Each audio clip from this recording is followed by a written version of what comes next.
Em primeiro lugar, eu quero agradecer muitíssimo o convite da professora Juliana de Souza, uma das organizadoras da Semana de História, e dizer assim, que eu me sinto muito confortável de estar aqui, até porque eu dei aula aqui no Departamento de História entre os anos de 1998 e 2002, da disciplina Introdução à Arqueologia Brasileira.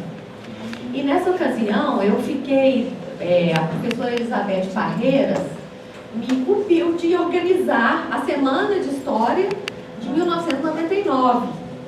E o tema dessa Semana de História foi sobre história indígena. Pega aqui o microfone, e foi um momento de grande efervescência. Um momento, assim, realmente muito interessante, porque a gente criou um grupo de trabalho muito rico. E fruto dessa Semana de História, por isso que é bom falar da história da Semana de História, né, que aqui estão. Muitos de vocês são alunos, talvez, dos primeiros períodos ainda, né, como o nosso amigo Hugo, né, do CEDES, que aqui está, né, Hugo? E esse livro aqui, essa publicação, foi fruto dessas reuniões da Semana de História, e vieram professores de fora, como o professor José Augusto Sampaio Laranjeiras, da Universidade Federal da Bahia, o professor Rinaldo Arruda, da PUC Minas, que escreveu textos importantíssimos sobre a questão da história indígena e cultura material, que nós trabalhamos muito na disciplina. E nessa ocasião, nós conseguimos produzir muita coisa e muitos projetos. Então eu fico muito satisfeita, viu, estar aqui e de fazer essa lembrança aí dessa publicação da Semana de História, que é a publicação do Caderno de Histórias, né, que eu imagino que continue, né, professor João? Sim? Isso mesmo. Bom, então, falar sobre arqueologia e mineração é um assunto bastante rico, bastante diverso, e eu fiquei satisfeita de ser arqueologia e mineração. Quando a professora Juliana me convidou, eu fiquei assim na hora, eu falei, o quê? Porque normalmente os arqueólogos, principalmente da Universidade Federal, do Departamento de Antropologia e Arqueologia, né, André, vem trabalhando muito sobre a arqueologia da mineração. Mas eu entendo que trabalhar só a arqueologia da mineração pode ser um pouco restrito, né? Mas trabalhar a arqueologia e a mineração, ela nos dá uma amplitude muito maior de análise, de profundidade, né, da situação política também, da história da mineração. Então é nessa linha que eu gostaria de falar aqui para vocês, ok? Já está no... Bom, em primeiro lugar, eu acho muito importante falar sobre a concepção do que a gente chama aqui de arqueologia, né? Não vai ser uma concepção limitadora. A gente utiliza, né, a concepção exposta na Carta de Lausanne do Conselho Internacional de Monumentos e Sítios, que eu sou membro, né, do ICOMOS, que significa o quê? Engloba todos os sítios da existência humana e interessa todos os lugares onde há indícios de atividades humanas, não importando quais sejam elas, estruturas e vestígios abandonados de todo tipo, na superfície, no subsolo ou sob as águas, assim como o material a eles associado. E eu achei importante colocar uma ilustração também de um sítio histórico muito importante na Fazenda Velha, em Gama, que é um local muito próximo também de Bento Rodrigues e de Paracatu de Baixo, que foi também atingido, né, pela lama da tragédia crime da Samarco, né? E vocês podem ver aí o nível da mancha da lama? Dá para ver direitinho pela foto? Pois é. Eu acho que isso é muito importante, um pouco na linha do que a professora André está falando, porque essas marcas, elas fazem parte da história, né, dessa tragédia. E o que a gente vê é que a mineradora criminosa, no caso, ela fez de tudo para apagar a tragédia crime, os vestígios da tragédia crime. Inclusive, num lugar chamado Gama, ela pintou tudo, pintou os postes, jogaram água nas árvores, pintaram, caiaram a igreja, enfim. Eles fizeram tudo para mascarar e para, enfim, esconder. E da mesma forma eles queriam fazer isso, imagino eu, em outros lugares. E que felizmente a comunidade se reapropriou desses lugares, né, e não permitiu esse tipo de coisa. Porque a ideia é apagar, né, o crime que foi cometido. Né. Seguindo aqui, é importante falar isso porque muitas das vezes é negada a existência de sítios arqueológicos em muitos lugares, como uma estratégia mesmo, né, de domínio do território por parte dessas mineradoras. Então vejamos, né? Então o patrimônio arqueológico, o sítio arqueológico é todo lugar, não importa o tamanho, o ambiente geográfico ou a localização, onde se encontram os testemunhos ou vestígios da cultura material de povos ancestrais, comunidades em geral, ou ainda estruturas ou técnicas já não mais utilizadas, tanto associadas aos períodos pré-colonial, histórico, enfim. E esses vestígios ou artefatos podem ser de qualquer tamanho ou forma. Podem ser de baixa, média e alta visibilidade. Entenda, de baixa e de média visibilidade. Né? E apresentar vários tipos de conservação, ser inteiro ou fragmentado. Então a gente tem, né, a ilustração aqui. Aqui é só um corte, gente, mostra uma pessoa, né? Então nós podemos ter vestígios tanto na superfície como enterrados, sotoposto, certo? Bom, e aqui nós temos alguns exemplares, né? Por exemplo, de vestígios já do período pré-colonial, como figurações rupestres, né? Aqui desenhos de fragmentos, né? No caso aqui de peças cerâmicas, nós temos fragmentos de peças já históricas. Sítios, nesse caso aqui, de casas de camponeses, aquedutos no subsolo, no caso na cidade de Mariana, muros, currais e galerias. São exemplos que a gente está dando aqui de estruturas arqueológicas de grande importância e sim protegidas e consideradas bem da União, conforme a nossa Constituição, né, de 1988, ok? Bom, então seguindo. Então, nessa perspectiva, e a partir desses conceitos internacionais que eu falei para vocês, do ICOMOS, a gente então vai analisar, e eu vou apresentar alguns casos para vocês aqui, na perspectiva da arqueologia e poder, na perspectiva da história da extração dos recursos naturais, da exploração do homem e do seu trabalho, da degradação ambiental, do abandono, que é a utilização de territórios como reservas de mercado, destruição de sítios e apagamento de memórias, doenças e mortes e tragédias sequenciadas e permanentes. E aí, eu peguei um exemplo que eu acho que é muito atual, que é a situação de Barão de Cocais, né?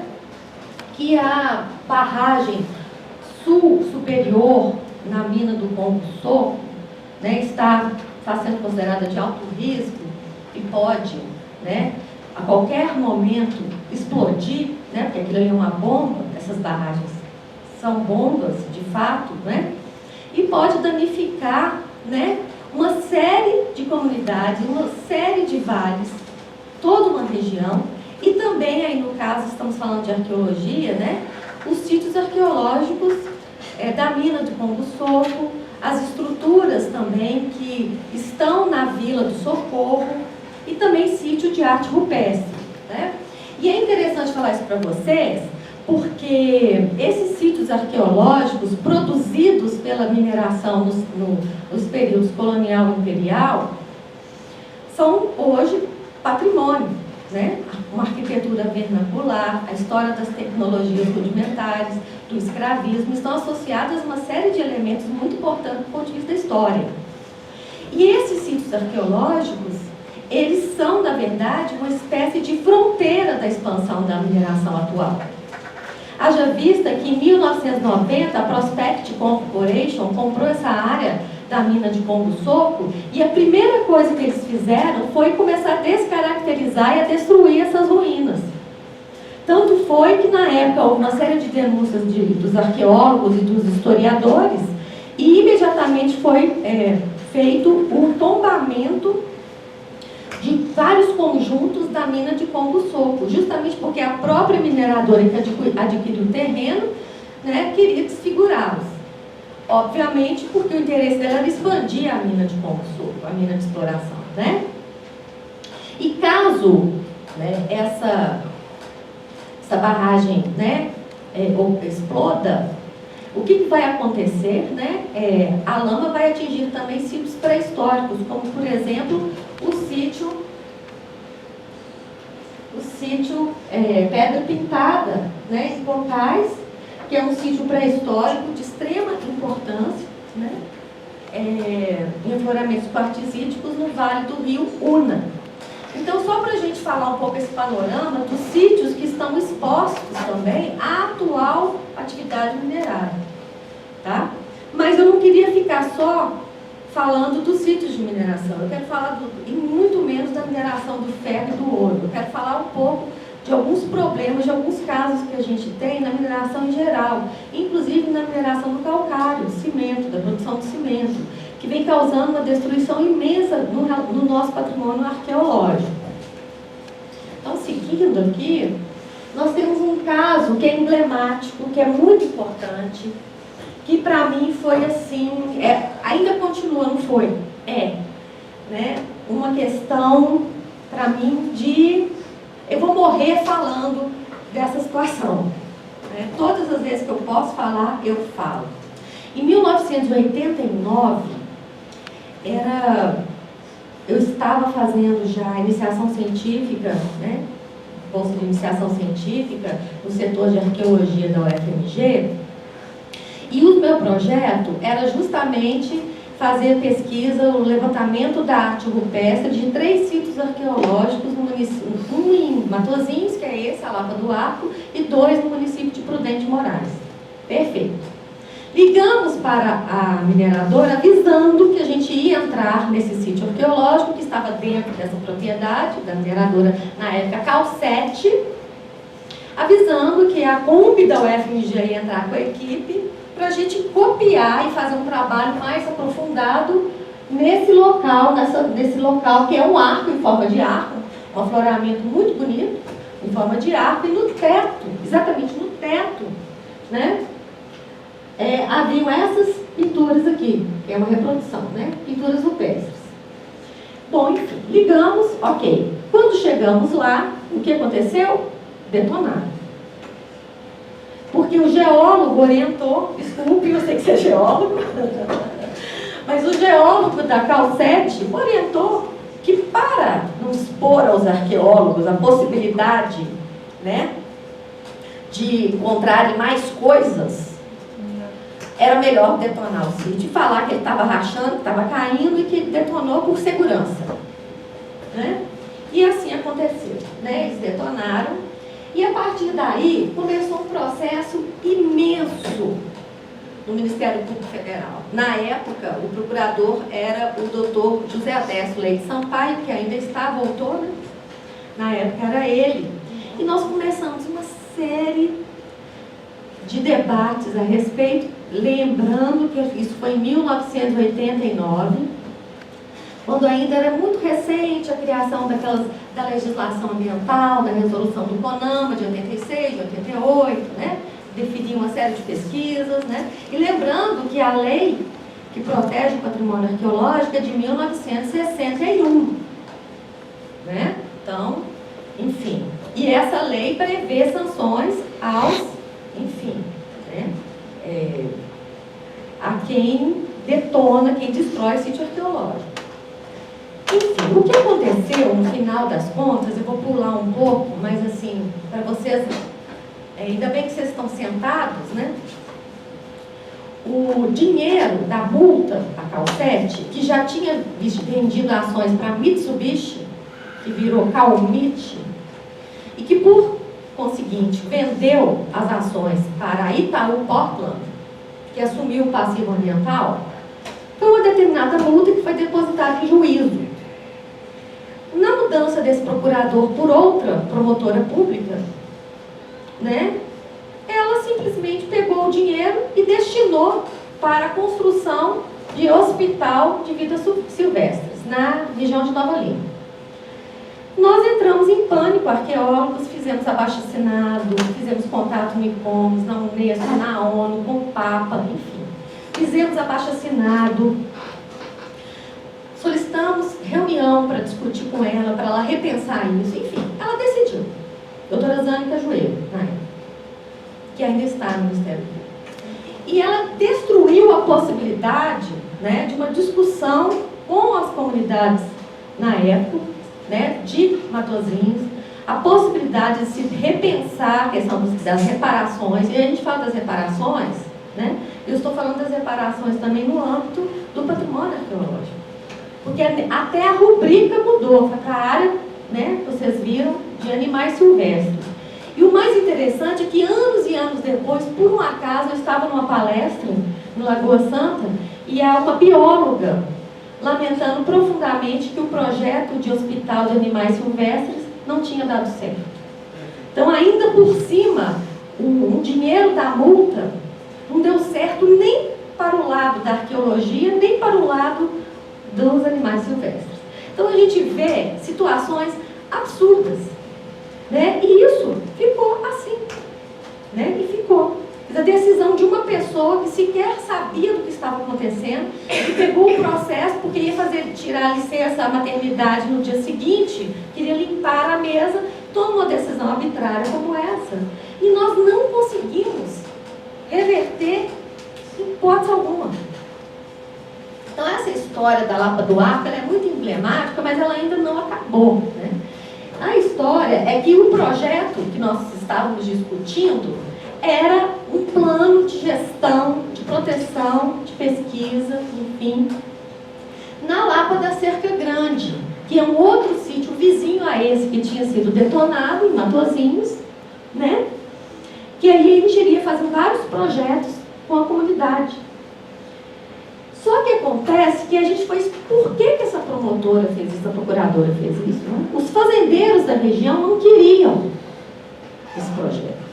Os fazendeiros, né, os latifundiários que estavam ali interessados tanto em explorar mineralmente uma região muito próxima e também que são fazendeiros também do agronegócio da região. Então, um grupo extremamente conservador. Então, nós temos na mineração do calcário grupos familiares extremamente conservadores e também grupos internacionais, né? E que fazem da mesma forma que no ferro e no ouro, né? Que tem posturas extremamente conservadoras, que fazem uma pressão através dos seus ricos e caros advogados, uma pressão muito grande, um lobby muito grande, tanto nas instituições estaduais de patrimônio, ambientais, em todas as esferas, como também, infelizmente, no próprio Ministério Público, né? Então, a situação ela é caótica, sempre foi, né? Pelo menos desde quando eu me profissionalizei, eu tenho acompanhado inúmeras situações absurdas e caóticas como essa que vocês ouviram, de um sítio de pintura ter sido destruído. E a grande tática, estratégia desses grupos é mudarem as ações, trocarem de nomes, enfim, eles vão ali se remanejando conforme os passivos ambientais que eles vão produzindo, né? E aí, uma outra situação também vizinha, tá? Nós estamos falando ainda da região cárstica, ali na região de Lagoa Santa, Pedro Leopoldo, onde inclusive o Hugo mora, né? Enfim, então aqui nós temos a história também da Serra das Carrancas, e a Serra da Pia, que são dois locais, né, onde se instalaram cimenteiras durante a ditadura militar e que eles se instalaram e foram destruindo tudo. Todavia, nós tínhamos algumas publicações de Aníbal Matos, enfim, dos anos 50, 40, né, com fotografias, inclusive, com descrição de lugares, como por exemplo aqui, ó, na região de Lagoa de Santo Antônio, Coxos, né, também conhecida como Coxos, onde hoje a Holcim é instalada. A Holcim mudou de nome? Ou é Holcim? Nesse local, que havia uma caverna que se chamava Lapa da Pia. Por azar deles, eles destruíram. Por azar deles, nós encontramos uma pequena caverna atrás com cerâmica tupi-guarani. Encontramos na parte a céu aberto em torno da lagoa também cerâmica tupi-guarani e uma outra caverna com vestígios de pintura. Por azar deles, e nós conseguimos então proteger essa área, né? E no caso aqui da área de São José da Lapa, né, a Belocal, que é a área da Itaú Portland, ela destruiu a Serra das Carrancas, que era um local extremamente importante, que pesquisadores do Museu Paulista, Drake Paul, Bastos Dávila, enfim, arqueólogos importantes, vieram de São Paulo trabalhar e publicaram relatórios também densos sobre as escavações e sobre os fósseis, tanto paleontológicos quanto arqueológicos, neste local aqui. E esse local, nos anos 70, foi completamente destruído. Tá certo? E o que ocorre? Sempre tentamos, né, que o Ministério Público, enfim, discuta a destruição, retome esse debate sobre a destruição desses lugares, porque nós temos provas que ali eram sítios arqueológicos. Quem disse que a gente consegue? Quem disse que a gente consegue fazer esse debate? Aprofundar essa discussão, né? Bom, então, a partir desses dois primeiros casos, eu vou relatar os seguintes, mas assim, o que eu queria falar um pouco sobre a questão da política ambiental, né? Primeiro ponto, né? Que ela é voltada para viabilizar os interesses empresariais e do agronegócio, visando a implantação de empreendimentos. Isso é mais do que claro, né? É uma legislação neoliberal, é simplesmente para cumprir determinadas fases para atingir o seu objetivo. O processo de licenciamento, né, basicamente a licença prévia, a licença de instalação, a licença de operação, ela tem uma sequência normalmente súbita após a outra. E os tais estudos de viabilidade, chega-se à conclusão que são mais que fachadas. Pouquíssimos os casos que nós conseguimos, de fato, pelo menos na arqueologia, Andréia, não sei bem em outros estudos que vocês possam fazer, pouquíssimos os casos que a gente consegue barrar algum empreendimento. Existem alguns casos, já conseguimos alguns casos, né? Mas não exatamente por causa dessa legislação, por causa desse modelo de legislação, mas sim porque utilizamos, né, o arcabouço das normas internacionais e houve uma pressão sobre essa estrutura, e não por causa dela, né? Se fosse seguir esse rito, certamente a gente não iria chegar em uma viabilidade de nenhum empreendimento, né? Bom, então, a outra questão, quem decide onde tem sítio arqueológico? Acredite se quiser, até o ano 2000, a SEMAD praticamente exigia estudo arqueológico só em casos de mineração em calcário. Porque os técnicos, você sabe disso, né, João?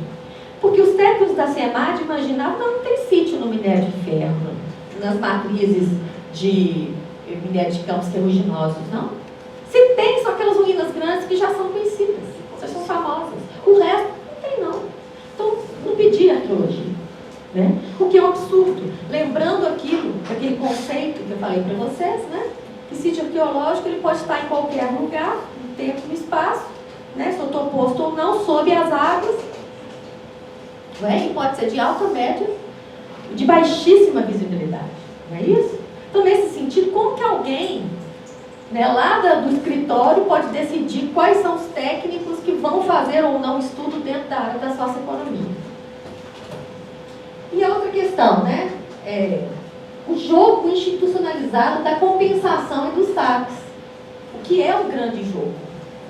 Compensação em termos de ajuste de conduta, né? A apropriação indevida de patrimônios, de espaços e de territórios. Então, o que a gente vê? Então, exemplos, né? A Vale, por exemplo, ela tem a propriedade de terrenos onde nós temos os principais sítios arqueológicos do quadrilátero aquífero, ou ferífero, né? A gente está usando mais o termo aquífero, Quem é o proprietário dos terrenos onde estão os sítios arqueológicos? É a empresa Vale. E o pior, quer dizer, como proprietária, por lei, ela tem a corresponsabilidade, como qualquer um de nós, de proteger esse patrimônio. Ok? Mas o que ela faz? Ele já é da União, não é propriedade dela. Só que ela usa, na contrapartida da proteção de algo que não é dela, para ela poder explorar minério. Olha que loucura isso. Isso é errado, isso é desigual, né? Enfim, então esse jogo, né, da compensação, ele é completamente absurdo, né? E lógico, aí quando eu falo de territórios, né, gente, não estou falando aqui de arqueologia, mas entendam que, né, porque aqui o tema é arqueologia, mas assim, são territórios de pessoas, de comunidades, de povos tradicionais, enfim, também, além dos sítios arqueológicos, né? Então, a gente, muitas das vezes, o nosso suporte e a maneira como a gente consegue, muitas das vezes, ter uma margem de manobra, de negociação, é recorrendo, sim, à Carta de Lausanne, de Fomos, de 1990, a Recomendação de Nova Delhi, da Unesco, e a Recomendação de Paris, de 1962, que são as principais. E observem que a Recomendação de Nova Delhi, que é uma recomendação extremamente importante, porque ela normatiza a pesquisa arqueológica, ela orientou, né, a produção da Lei 3924 de 1961 no Brasil. Entendeu? Então ela, e o Brasil é signatário de todas essas normas internacionais. Então é a partir daí que a gente consegue muitas vezes buscar um diálogo, né, nesses órgãos, no IFAM, né, principalmente no Ministério Público, né, com relação à proteção de patrimônio arqueológico. Bem, então voltando, eu queria comentar algumas coisas assim muito importantes. Então, a gente muitas das vezes falei, alguns sítios foram destruídos totalmente, outros foram destruídos parcialmente. No meu caso desse sítio em Sete Lagoas, Abrigo do Trevo, que até aqui foi lavrado. E daqui para cá é pintura rupestre. O que a gente subentende? Que deveria ser um sítio muito maior, muito mais ampliado, com muitos outros vestígios. Certo? E pergunta se houve algum passivo ambiental, alguma discussão sobre isso. Uma outra situação que também é muito grave que a arqueologia enfrenta são os pequenos empreendimentos, que são aquelas classes que não entram muitas das vezes naqueles estudos, que são liberados às vezes por prefeituras, né? Garimpos muitas vezes pequenos, atividades e muitas clandestinas também, e que são extremamente danosos. Nesse caso aqui, né, na região de Pedro Leopoldo, é uma caverna com pinturas rupestres no teto, está aqui onde a pessoa, sou eu, o rapaz, aqui são as pinturas rupestres, e o piso inteiro é de retirada rudimentar de calcita, né? Então, muitas das vezes também a extração mineral clandestina, ela pode causar danos absurdos também. Então, quais são os critérios para definir, né, quando tem que ter uma pesquisa arqueológica antes de liberar? É o tamanho do empreendimento? Parece que não. Bom, uma outra questão que foi uma estratégia criada, que talvez não seja melhor para a proteção de sítios, é a criação de unidades de conservação. Então, os sítios que não estão em propriedade de mineradora estão em unidades de conservação. Eu estou falando dos sítios, claro, inventariados e conhecidos, né, gente? Arqueológicos. E, então, aqui, no caso, que é uma foto da região aqui de Lagoa Santa, aqui é o Rio das Velhas, e lá atrás, aquela serra, já é a Serra do Cipó, ok? Essa área aqui é que eu fiz o meu doutorado, né? Onde eu fiz um mapeamento de sítios arqueológicos. Aí, bom, por que eu descobri? Que quando os sítios arqueológicos têm pinturas rupestres, ou grafismos rupestres, a gente tem mais chance de proteger. Então, a gente saiu mapeando o sítio com pintura rupestre. Obstinados procurando o sítio com pintura rupestre. Porque esse seria muito mais difícil para o IFAM, SEMAD liberar para resgate ou para destruição. Porque a gente não quer o resgate. A A gente quer a proteção dos sítios. O resgate é uma forma também de destruição, né? Então, eu percebi que eu tinha que realmente me dedicar ao mapeamento de sítios arqueológicos com arte rupestre, né, nessas zonas que a exploração mineral estava avançando as suas fronteiras, cada vez mais. E uma situação muito interessante também, que eu queria falar, é a situação, né, aqui da... Só voltar aqui, eu queria falar uma coisa também que eu esqueci, gente, que era muito importante. Quando eu falei da situação dessas duas áreas de Pedro Leopoldo, eu falei da Holcim, eu preciso falar de uma coisa que é muito grave, que é a tragédia da Lafarge e da Holcim na Síria. Vocês conhecem essa questão? Já ouviram falar? Né? É bastante importante, né? Mineradoras, a Holcim e a Lafarge, que exploram e que tem fábricas aqui na região, que agora, inclusive, a Lafarge virou RH, se não me engano, esse é o nome. Elas financiaram a guerra, né, da Al-Qaeda na Síria. Por quê? Eles tinham uma fábrica na Síria e, como eles não queriam parar de extrair o cimento, eles pagavam uma propina para a Al-Qaeda. Pagaram milhões para a Al-Qaeda. Isso foi nos anos 2013 e 2014. Foi uma ONG chamada Sherpa, né, da Síria, que denunciou na Europa. E foi o Le Monde que publicou essa primeira denúncia contra a Lafarge, que é uma empresa francesa, Lafarge Holcim, Holcim por sua vez suíça. Isso é muito grave e foi considerado pela Corte Internacional um crime contra a humanidade, tá, gente? Então nós temos mineradores, eu preciso falar tragédia, são várias tragédias, como a Andréa falou. Então eu não queria deixar de falar sobre isso. Então, além de destruírem sítios arqueológicos, muitas das vezes, e territórios, enfim, né? Aqui no Brasil, aqui em Minas Gerais, essas empresas também financiam tragédias, crime contra a humanidade em outros lugares. Na África, no Oriente Médio, enfim, não é?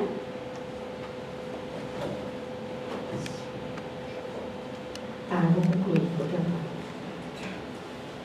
Tanta coisa, gente, mas enfim. E no campo, aí no ponto de vista, aí voltando à situação, saindo um pouco do calcário, que eu queria falar isso, porque foi onde a gente começou as pesquisas e começamos a discussão sobre a política de proteção, nós, arqueólogos, aqui reunimos na época, né, em Brasília, com o IBAMA, e exigimos, né, que as pesquisas arqueológicas, né, fossem inseridas, né, no escopo das pesquisas na área do licenciamento ambiental, porque não eram. E a primeira pesquisa que nós fizemos de mapeamento na região, né, dos campos ferruginosos, olha só, foi na área, né, do Parque do Rola Moça, no município de Brumadinho, Nova Lima. E várias cavernas, né, na matriz rochosa, hematita e canga, tá? No minério de ferro, cavernas menores, enfim, menos cenográficas, enfim, né? Mas que dentro delas há vestígios arqueológicos pré-coloniais, como fragmentos de cerâmica, enfim. Alguns a gente datou, inclusive, de 700 anos, de 1000 anos atrás. Vamos dizer para vocês, né, que a gente está perdendo um patrimônio, né, de forma irreversível. Pelo fato dessas políticas, né, não discutirem, não estarem abertas, né, a um debate real. Né? Então, rapidamente, só falar da tragédia crime, que nós fizemos um trabalho junto à Caritas, né, justamente para analisar os estudos absurdos feitos pela Fundação Renova de Arqueologia, que não respeitaram a legislação, as normas internacionais, um show de horrores os estudos que a Fundação e os arqueólogos contratados pela Fundação Renova desenvolveram. E aí, só para vocês terem uma ideia, nós fizemos, a nossa equipe, nós fizemos um mapeamento de uma série de sítios arqueológicos antes e depois, né, da tragédia que a Lamba passou. E acreditem se quiser, a Renova contratou arqueólogos que não pediram autorização do IPHAM, que fizeram estudos, coletaram dados sem nenhum projeto, sem nenhuma metodologia, sem nenhuma discussão. Né? Inclusive alegando a Fundação Renova e seus advogados que foram a Brasília, que Bento Rodrigues não era um sítio arqueológico. Você sabe disso, né, André? Claro que Bento Rodrigues não era um sítio arqueológico. Nem os arredores e nem a região. Certo? Então, só esses modelos que eu trouxe aqui, mas enfim. E um caso de inviabilidade, para não dizer que a gente, né, não consegue, às vezes, né, impedir o avanço das fronteiras das mineradoras, é o caso desse sítio de arte rupestre. Nós encontramos, isso foi antes da tragédia, tá? Em Mariana. Foi um sítio de arte rupestre numa área chamada Mirandinho, vizinha a Fundão, e que a Samarco pretendia fazer uma barragem ao lado. Tá? E que, por existir esse sítio de arte rupestre, exatamente estaria no local que eles iam destinar para a barragem deles. Nós conseguimos inviabilizar esse empreendimento. Alguns a gente conseguiu. Então, assim, a arqueologia ela tem o seu poder, sim, né, de poder ajudar, né, a inviabilizar muitos empreendimentos minerários. E se não fosse isso, talvez, André, o movimento lá seria muito maior, porque seria uma barragem ao lado. Pelo desenho que eles pretendiam, seria uma barragem vizinha à barragem de Fundão. Certo? E, para fechar, eu queria só falar um pouco do Médio Rio Doce, onde fiz o meu trabalho de mestrado, no caso, nos anos 90, que muitos lugares onde tem pinturas rupestres são áreas, são territórios sagrados para o povo indígena Krenak. Então, aqui só para mostrar rapidamente, aqui o Rio Doce, tá? No município de Conselheiro Pena e Resplendor, tá certo? Aqui é a área que, na época, os Krenak estavam ainda lutando para demarcar, que são 4.000 hectares na margem esquerda do Rio Doce, e nós fizemos um mapeamento de vários lugares encantados para o povo Krenak, que são esses lugares, e desde então, várias pedreiras clandestinas vêm se instalando nesses lugares sagrados.